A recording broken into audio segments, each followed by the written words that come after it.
የዘንድሮ 12ኛ ክፍል ፈተና በሚመለከት ትምህርት ቤቶች ካለፈው ዓመትም በተሻለ ለመስራት በረጅም ጊዜ ዝግጅት ሲያደርጉ ቆይተዋል። በትምህርት ሚኒስቴርም በኩል በተለይ ባለፉት ፈተናዎች ጥሩ ውጤት ያላመጡ ኦር ብዙ ተማሪ ያላሳለፉ ትምህርት ቤቶች ላይ ፎከስ በማድረግ ልዩ የማብቂያ እንትኖችን ከትምህርት ቤቶቹ ጋር በመተባበር እየተሰጠነ ያለው ዝግጅቱ ጥሩ ነው። በቂ ነው ለማለት ገና ብዙ ስራ ይጠበቅብናል። በእኛም በትምህርት ሚኒስቴርም ሆነ በትምህርት ቤቶች በኩል በክልል ትምህርት ቤቶችም በኩል ትምህርት ቢሮዎችም በኩል ግን በግልጽ የወጣው ነገር በአሁኑ ጊዜ ከዚህ በፊቱ በቀላሉ ፈተና ሳይሰሩ ሳያጠኑ ሳይረዱ ማለፍ እንደማይቻል ግልጽ እየሆነ በመምጣቱ ብዙ የትምህርቱ ማህበረሰብ አትኩሮት ሰጥቶ ልጆቹን ለማብቃት የሚደረገው እንቅስቃሴ በጣም ደስ የሚል ነው። በዚህ ምክንያት የተሻለ ውጤት ይመጣል ብለን እንጠብቃለን። በየትምህርት ቤቱ እየተሰጠ ያለውን የማጠናከሪያ ትምህርት በደንብ መከታተል አለባቸው፣ ማጥናት አለባቸው። ምንም ትልቅ ሚስጥር ያለው ነገር አይደለም። መደናገጥ የለባቸውም።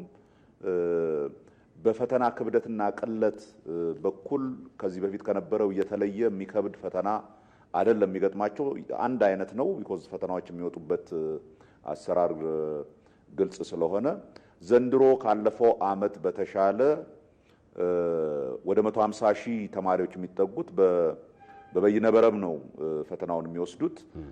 ትሬኒንጎች ጀምረናል። ፈተናዎች እየሰሩ ነው በኦንላይን እየተገኙ። በዚህም እስካሁን ያየነው ውጤት አበረታች ነው።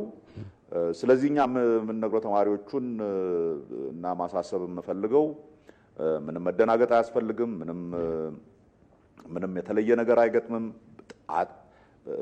በጥንቃቄ አጥንቶ የሰራ በጥንቃቄ ተማሪዎቻቸውን ያዘጋጁ ትምህርት ቤቶች ካለፈውም የተሻለ ውጤት ያመጣሉ ብለን ነው ተስፋ የምናደርገው። ዘንድሮ አንዱ የተሻለና የተለየም የሚያደርገው በዚህ በበይነ መረብም በስፋት ፈተናዎች ስለምንሰጥ ነው። ግን ሁሌም የምናደርገው ፈተናው በሚደርስ ጊዜ ፈተናውን ብዙ እክል በማይገጥም ሁኔታ ከእክል ነፃ ሆኖ እንዲሰጥ የምናደርገው ዝግጅት አለ። ከ28 ሺህ በላይ ፈታኞችን አዘጋጅተናል። እንደከዚህ በፊቱ ፈተናው ከተጀመረ ጊዜ ጀምሮ ከመጀመሩም በፊት ካሁኑ ጀምሮ የፈተናውን ሴኩሪቲ በሚመለከት ፈተናው ከኩረጃ ነፃ እንዲሆን በበይነመረብ ምንም አይነት ችግር እንዳይኖር ወደ 10 የመንግስት መስሪያ ቤቶች የሚሳተፉበት ግብረ ኃይል አለ። ይሄ ግብረ ኃይል በየጊዜው ፈተና የሚካሄድበትን ሁኔታ ቅድም እንዳልኩት ከሴኩሪቲ አንፃር አንዳንድ ነገሮችን ደብቆ ለማስገባት የሚደረግ ሙከራ እንዳይኖር፣ ፈተናዎች በጊዜው እንዲሰጥ፣ መብራት እንዳይቆራረጥ፣ ቴሌኮም ችግር እንዳይኖር እነኚህ ሁሉ መስሪያ ቤቶች ያሉበት ግብረ ኃይል አለ። ያ ግብረ ኃይል ነው የፈተናውን አጠቃላይ ጤንነት በሚመለከት ከትምህርት ምዘናዎች ድርጅትና ከትምህርት ሚኒስቴር ጋር በጋራ የሚሰራው። ስለዚህ በዚህ ዓመት ምንም ይሄ ነው የሚባል እክል ይገጥመናል ብለን አናስብም። በትራንስፖርትም በኩል በወረቀት የሚሰጠውን ፈተና በጊዜውና በጥሩ ሁኔታ ለማድረስ ዝግጅቱ ተጠናቋል።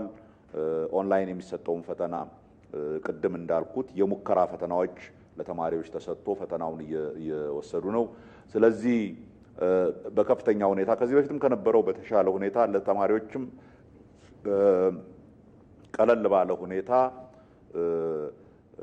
ግን የፈተና ደህንነቱ የፈተናው ኢንቴግሪቲ በተጠበቀ ሁኔታ እንሰጣለን ብለን ተዘጋጅተናል። ብዙ ችግር አይገጥመንም ብለን ነው የምናስበው።